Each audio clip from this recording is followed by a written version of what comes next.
The flood had made, the wind was nearly calm, and being bound down the river, the only thing for it was to come to and wait for the turn of the tide.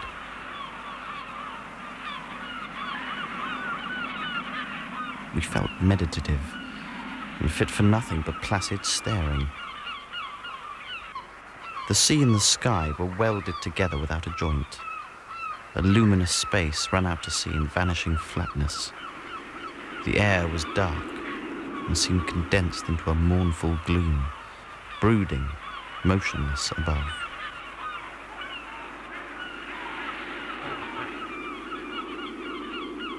The silence of the land went to one's very heart, its mystery, its greatness, the amazing reality of its concealed life.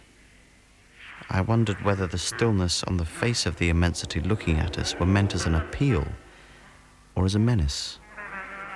I believed in it, in the way one of you might believe there are inhabitants on the planet Mars. It was not sleep.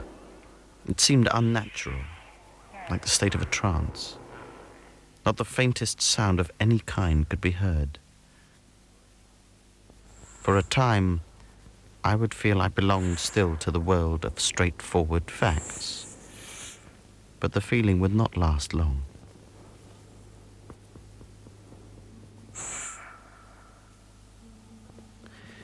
We looked at the venerable stream, not in the vivid flush of a short day that comes and departs forever, but in the august light of abiding memories. There was the fact facing me, the fact dazzling to be seen, like the foam on the depths of the sea, like a ripple on an unfathomable enigma.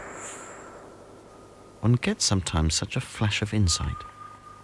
The essentials of this affair lay deep under the surface, beyond my reach and beyond my power of meddling. And this stillness of life did not in the least resemble a peace. It was the stillness of an implacable force brooding over an inscrutable intention. The air was warm, thick, heavy, sluggish. There was no joy in the brilliance of sunshine.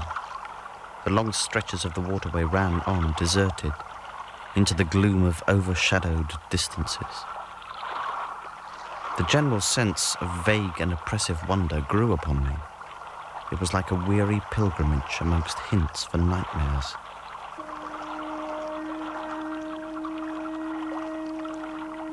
We were wanderers on prehistoric Earth, on an Earth that wore the aspect of an unknown planet. We were cut off from the comprehension of our surroundings.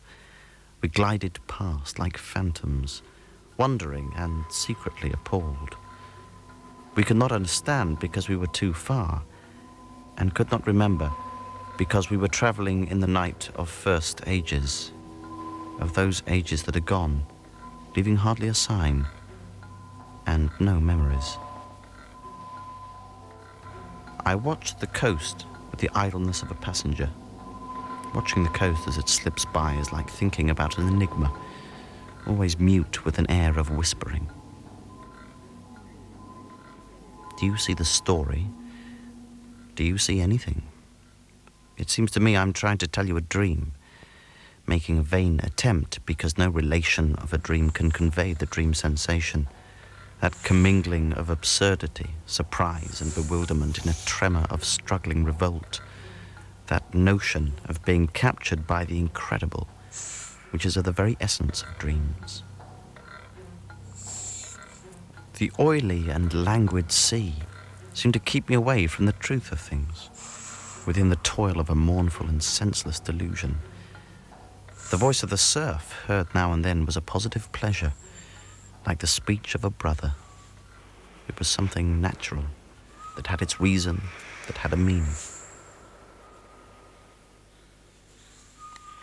There was no sign on the face of nature of this amazing tale that was not so much as told as suggested to me in desolate exclamations, completed by shrugs, in interrupted phrases, in hints ending in deep sighs.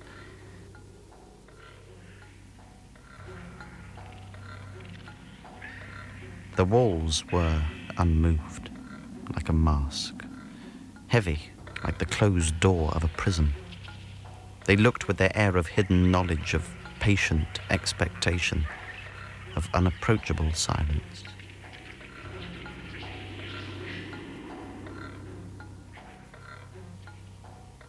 I listened. I listened on the watch for the sentence, for the word that would give me the clue to the faint uneasiness inspired by this narrative that seemed to shape itself without human lips.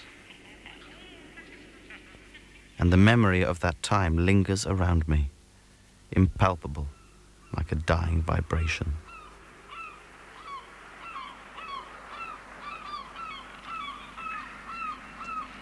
We looked on, waiting patiently.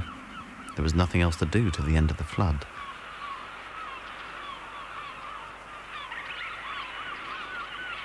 The offing was barred by a black bank of clouds. The tranquil waterway flowed sombre under an overcast sky and seemed to lead into the heart of an immense darkness.